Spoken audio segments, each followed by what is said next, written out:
You have the secondary level of the green foam. This green foam gives you a nice even stamping. It will guarantee that you have even coverage each time you press down from the block. The top layer is the most important and what gives it its name. It's a clear material that was created to create the cling that makes it stick to the block. You're going to see that this is very durable. It's the same material they use to create the protective coverings on cell phones and other electronic devices. The most important thing to remember about cling is when you're finished stamping, always put it back on the acetate.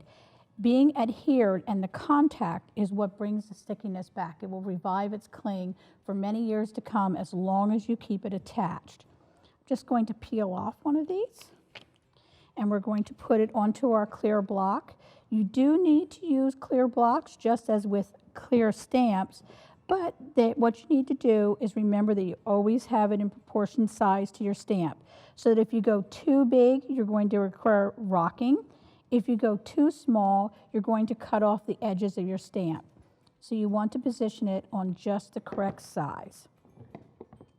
You'll see that your block has grid lines. Make sure that you put it on the side where you can actually feel a little bit of indentation, because what it does is it positions your stamp closer to your stamping surface, and you can guarantee that you're always going to have it right where you want it to be.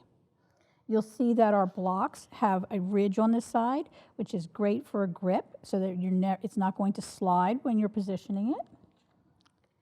I'm going to use a dye ink for this. You can use dye, you can use pigment, chalk, or even solvent ink, depending on where you're applying it.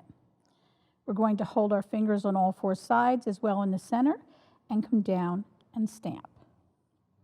And you see you get a perfect image just as you would with a wood stamp, but you also have that convenience of being able to position wherever you want it on your paper.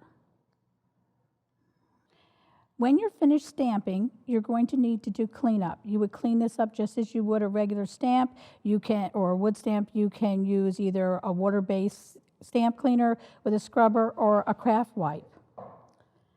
This is a little bit of an introduction into cling. I hope you try them. They're a very interesting piece and that you'll learn to like them as much